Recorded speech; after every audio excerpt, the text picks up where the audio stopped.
Good morning. First of all, thank you for having us on this morning.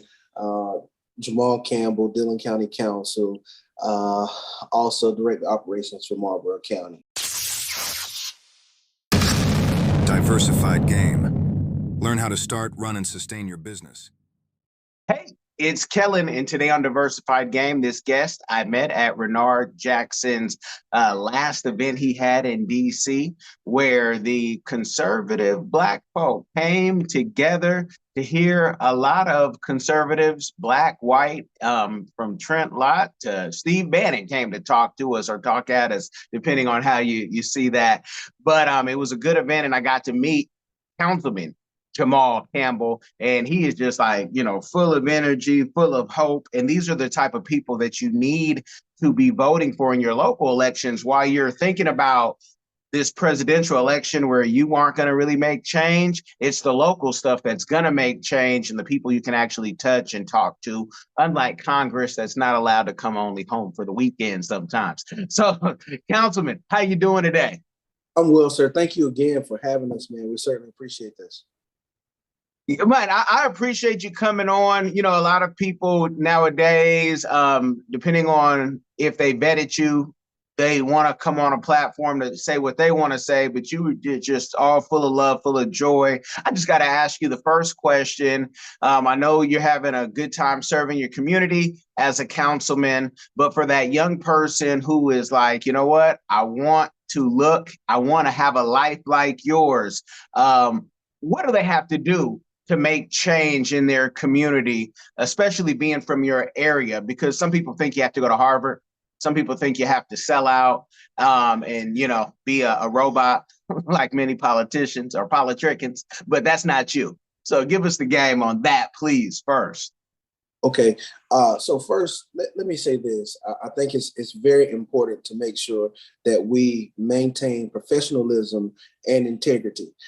You spoke and said a mouthful just now, although it was kind of in a joking manner. A lot of people get into the politics and they play the game of politics by being controlled by the powers that be.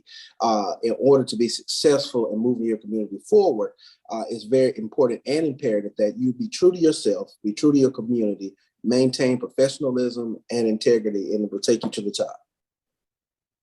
Some people think getting to the top, they're going to have to kiss the ring, bow to the king, take some, monies, and then they're owned by, whoever invested in them. Because, this thing of politics is not getting any cheaper. What is it that you would tell that person who thinks that they have to, maybe join the Bloods, the Crips, or do a dance and shuck and jive just to get in? Give some hope, please, to your local, politic community, because you're vice chairman. You're doing big things. So the first thing that I would say is this: dare to be different. Number one, again, be true to yourself. That's, when you sell out and you kiss the ring, so to speak, you don't make it to the top, you make it to the ceiling. There's a difference in being at the top and being at the ceiling. And I say the ceiling because you make it as high as they'll allow you to go. And when you try to create your own path after you make it to the ceiling, then you experience what we're experiencing on a national level right now. Here comes all of this exposure of, well, we have this on you, we have that on you. But if you be true, be integral and professional, although it may look and seem as though one door is closing, multiple doors are open because people can't find any dirt on you. And tell the people, where you kind of got your start, because when reading, your bio, you went to school, you studied food. I'm going to ask you later, if you don't tell us, do you have any plans on opening up a restaurant or a chain of restaurants, given that your background? But, give us the game, because it's not like, and that's what I was saying, people think you have to go to Harvard or somewhere to get into politics. Talk about your background a little bit. All right. So, you just said I graduated culinary school, of course, Johnson & Wales University in the city of Charlotte, North Carolina. What happened for me was I was engaged into the political arena from age 15. So I was engaged on getting people out to vote and things like that. prior to myself even being able to vote, but understanding the seriousness and the importance and having a hunger to see things differ in my community. And so from 15 to 18, I watched the spectrum. I watched how things go. I listened to the politicians say, hey, we're going to do this, we're going to do that, and then nothing ever happens. And so early on, I learned that in order to create change, you have to be the change that you want to see. And so that pushed and drove me to become the youngest council person ever elected in my county, because we had a hunger and a passion to see things change in rural Dillon, South Carolina. Now, a lot of people, you start at 15. Can you talk about some of your mentors and role models, and even those people you saw, you say, I never want to be like them, coming up? Sure. And so honestly, the never want to be like is oftentimes the greatest lesson to learn, because you learn obviously the pros, but sometimes the cons is the greatest lesson, because it's easy to look at the pros and say, oh yeah, I want this lifestyle, I want the car, I want the media attention. But what about the path that some people took to get that attention? It's not always positive. As we said, you have the elites that'll put you in position to get the same attention, and it looks the same in the beginning, but later on you find out that the end of that road was actually destruction. And so I have to say that one of my greatest allies to get started in the political arena was a good friend of mine who was the sheriff of our county that unfortunately passed away last year. And we're coming up on the year anniversary of his death, Sheriff Douglas Purnell. I came into the political arena helping him. He had aspirations of becoming the first African-American countywide elected official and first African-American sheriff in a predominantly African-American county. And so for me, that was eye opener. And I knew that there were some issues that were happening in my county that nothing against any other race, but if you don't know how to relate to the people that have the issues, it's seemingly hard to crack and get through to those issues. And so it was definitely a privilege to learn the political spectrum around him. I learned even from him, a good friend, but I learned some do's and don'ts. I'm just not a go along, get along type of guy. For lack of a better term, I believe in doing what's right, even when it costs me, sometimes even an election. So I'm gonna do what I feel is right. So you stick to your guns on that. You learn what you can learn, but also stick to your guns on being true to yourself and integrity. Now, you're great at the public speaking. A lot of people would think that, do I need to join a Toastmasters? Do I need to do a TED Talk? How do I get to that level? Because in the food industry, in the restaurants, people see on TV, they see a lot of screaming. Whether that's true or not, I worked in a few. Some they can, some, are real chill. But where did you get your, ability to speak and be calm and be personal? Hello everyone, join us on an exciting journey with Explore the World Cameroon. London and Sydney go take you explore Cameroon, the heart of Africa. Experience the vibrant culture, nature and traditions from Yaoundé market to rainforest adventures. Every page na new discovery. Join the Cameroonian food, music and wildlife with our explorers. This book na true celebration of Cameroon spirit. Get your copy now. Available on Amazon, Barnes & Noble, and through your library and bookstores via Ingram's Park. Don't miss this adventure.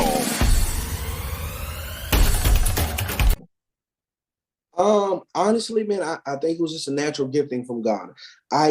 In culinary school, there is a segment that you take of public speaking. So I did take one public speaking course with Professor John Eller. I definitely remember that class, and there were some tidbits and tips that was giving to, I think, help polish what was already there for me, which is not everybody's story, but I'm not real good. Now, if you want to see me struggle, give me a script. I'm not real good with a script. I like to be natural. I like to actually speak from the heart and let people know exactly how I feel. That's when I can display my actual passion for what I'm doing and speaking about. And that's really important when you're talking about, the projects and the solutions you're trying to bring to your community. What are some of the initiatives and projects that you're working on currently that are exciting? And let us know if there's any way that the people can, share or help you with those. Sure. So again, I serve in Dillon County, which is in South Carolina. It's a very rural area. It's about 30,000 citizens. And one of the struggles that we have, which is now a national struggle, housing. Affordable housing, obtainable housing is what they've coined it now, obtainable housing for middle to lower class. And I'm in the process of working with several developers to create some obtainable housing for those who are looking for a legitimate place to live. And so that's one of the things. So if there's anybody out here that have any connections, please feel free to coin or to pin my email as well as my phone number here, and we'll be glad to hold any conversations. And you, my friend, are the first person that I'm actually going to leak this to, because you were so gracious to have us here. We're in the process of creating a rural development, a nonprofit for rural development called the Rebirth of Dillon Group, which will be launched by the end of this year. And so hopefully you'll have us back and we can speak more to that. And a large portion of this came about from me serving and seeing the need to have affordable and attainable housing for those who can't afford a quality place to live, as well as our seniors in our community. And so that's our major focus is there, and it's called the Rebirth of Dillon Group. But we want to take it and make it a global thing, because there's people that not only look like us, but people across the country that are struggling with a place to stay, as we watch rent reach the debt ceiling at an all-time high. Some single wives now are $1,000 a piece. And so that's a major passion of ours, is to afford people the opportunity to live in a quality space.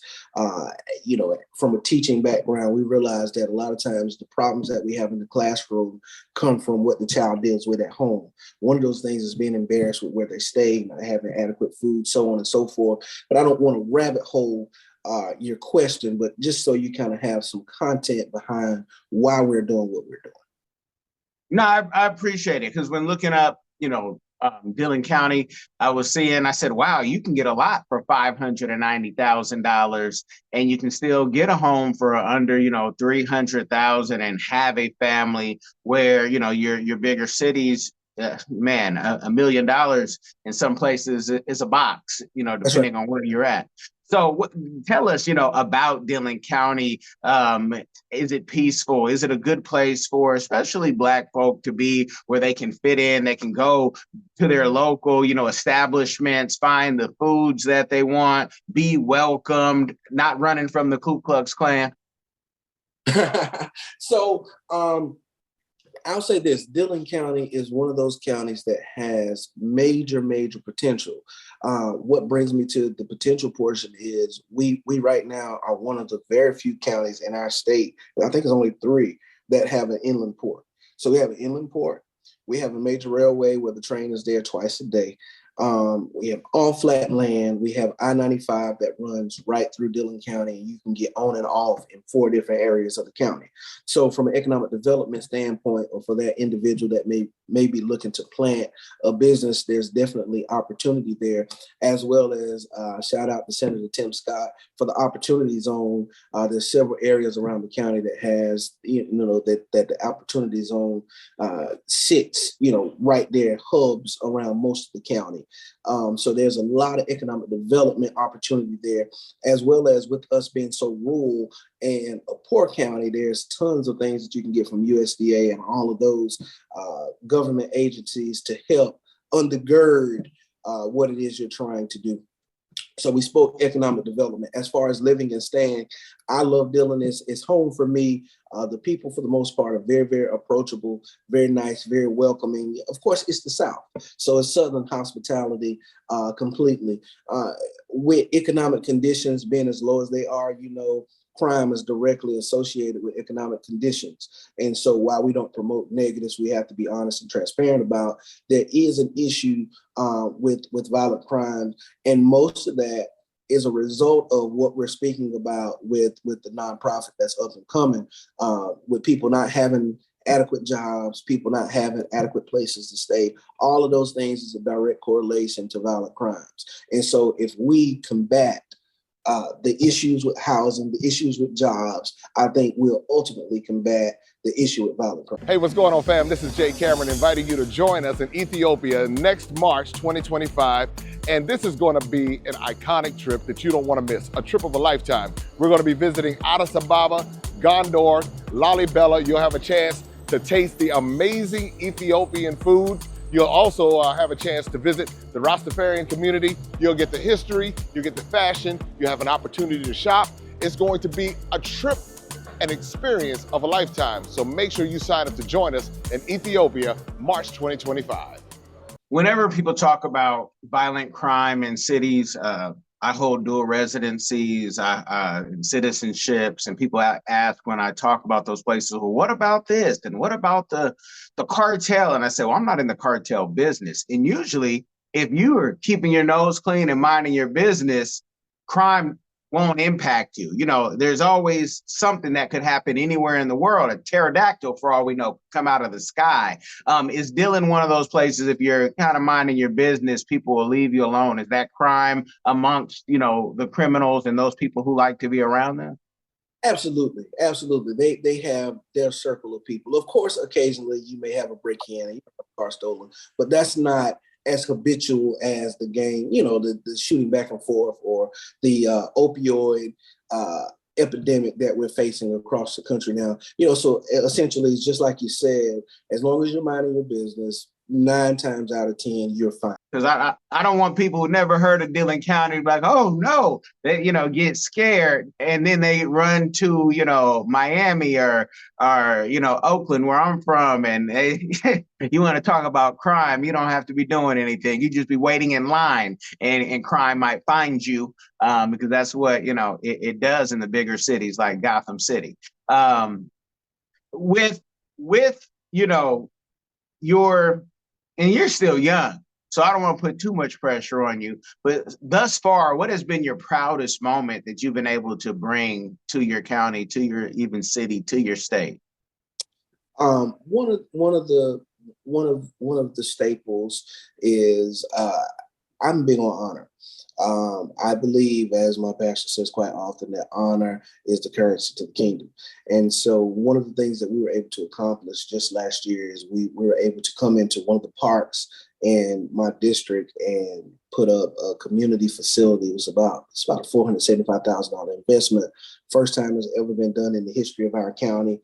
First time any council person serving on our council has been able to single-handedly receive well over $500,000 to put different investments in their district. And so we were able to build this facility in honor of Councilman Maceo Williamson, who served for 30-some years. He was a staple in our community, and we were able to not only build this facility, but to name it after him. And there's nice murals on the inside. And I'll send you some video footage of that ribbon cutting. And if you want to share it on the website, feel free to share the little video or the little reel that shows the people exactly what we're talking about. And so to be able to have these investments here, another is Man to Man. That was another investment that was about $300,000. Man to Man serves as a liaison between the father and the family. So they deal with ex-incarcerated men who are trying to reinsert themselves into the lives of their children, trying to reacclimate themselves into community after being incarcerated. And typically it's open to all men, but as you know, I serve in a county that is predominantly African-American. And so I thought that it was important and imperative that we restore the Black man to his family. Amen, amen. Yeah, that's needed. And, you know, with, I mean, people, as you said earlier, people do crime. Sometimes they feel desperate and they don't know anything else. But we also, you know, see that technology is changing things drastically to the point where, you know, they need to be, and I've been on projects where we're supposed to go teach inmates technology in, you know, Seattle, Washington, and sometimes things get cut, which I find funny because those people need it just like folks in rural areas and just like the new immigrants, especially the Haitians who come over here unlike many immigrants, without jobs, without any learning, training, or help. And they're just told to kind of figure it out, some of them. How do you see technology impacting Dillon County? Are people, open to the AI? Because you can make some good Southern soul with, certain AIs now and write songs and art. Is Dillon community embracing that? Are they kind of like, I don't know about that, baby? Well, it's interesting you say that because, as we got on the call, I told you that I was here at a conference and I sat in a session on yesterday that was AI driven. There's an AI dog now. And so I think AI is kind of one of those things to where regardless of if people are open to embrace or not, it's kind of either you're going to get with it or you're going to get left, is how I feel. But there is a gentleman from Dillon who is, of course, an engineer, and he has a STEM program. And so on my agenda for the next couple months is to become a little bit more acclimated with that program, a little bit more acclimated with the AI systems myself, which I use the Chat GPT and all of that. That's excellent for business. Where it took us a couple hours to get things generated. It's just a snap of a finger almost. It's an excellent tool. It's like anything else, when I speak of AI, let's just go back to recent 2019 pandemic. There were so many people that had so much to say about Facebook, social media, our seniors, our forefathers, y'all stay on social media. Well, COVID drove them to social media. Why? Because the things that they loved and that was dear to them, such as Sunday morning service, all of that stuff became an electronic mechanism where you can't go in the building. My grandmother, for instance, she's a sainted mother in the church and all that stuff. And it was, we don't do social media. Y'all stay on social media, Cash App and all that. And guess what? She's 77. She has Cash App. She has Facebook because COVID drove that generation to social media. And I think this next wave will be just the same with AI. It's kind of going to be one of those things where they're going to have to become acclimated to that system. Amen. Amen. And thank God, because we're going into the Jetsons where some people the hardest part of the day is when they push that red button or get screamed at by Mr. Spacely. So you need it. Now with AI and you being in government, sometimes government is the hardest to push. I mean, it's been 2 decades and we've told governments, do this, it'll go quicker. Even like, the pay systems or people who didn't have to pay their bill. Remember being in, places like Grambling, Louisiana, where my wife and I went, and it's like, why can't we pay some stuff online? You being one of the younger and maybe the youngest member on the city council, do you find yourself still kind of pushing that battle, saying we need to use technology? There's a better way of doing it. Kids don't have to show up to class every day, especially college level, because you can do it via, computer. Give us your stance on how you've been trying to push certain things, and is there still that pushback, or are more people saying, okay, we get it now? No, you're exactly right. I can remember thinking back 3 years ago, coming on council, everybody was still getting a paper check. I'm like, man, nobody does paper checks anymore. I don't want to have to come to the office to pick up a check. Just put it in my account, And so, so that's what we were up against. People were used to their system that they've used for 30 years and they don't want to upgrade or any of that. And so, yes, you're exactly right. Some of our offices, you can't pay things online. You still have to come into the office to pay your taxes, property taxes or whatever. And it's almost like they penalize you if you want to do it online or there's an extra fee. And I'm like, are you serious? This is the day that we're in now. Everything is an electronic world. Be honest with you, half the time I don't carry a wallet and a credit card. Everything is on my phone, so how can you penalize people for being current? And so, yes, there's still a great push to make the county modernize and come on up to 2024. Is there any thing I think about the young people, because it's not really fair when you think of, young people coming up and what their counterparts in the bigger cities may be getting. And then you have someone, whether it's the church or the school, saying, well, we just don't do things like that. Are there any grants or programs out there pushing, saying, hey, here's the young people's incubator? And it could even be for the older people. I don't want to be an ageist, but they don't have time in this world where there's a new system every day for something to find out at 18, oh, you can pay your bill. You can take a picture of your check and it go right into your bank account. You can do all these other things we aforementioned. Is there any program out there for the local youth? Because I just want to make sure everybody knows in case they're around Dillon County or moving. Well, honestly, I can't really speak to that because I'm not 100% sure. But with things being the way they are, I would almost venture to say that there is something out there. If somebody just kind of Googled something, I'm sure you could find some sort of grant out there for exactly what we're speaking about. Okay. And it's needed. And I've known people who have programs and they kind of travel almost like the circus, but it's, sometimes 40 deep. And South Carolina is one of those places they knew they were going to have a short stay because grants change and funding changes, and then it's who's going to pay for all this.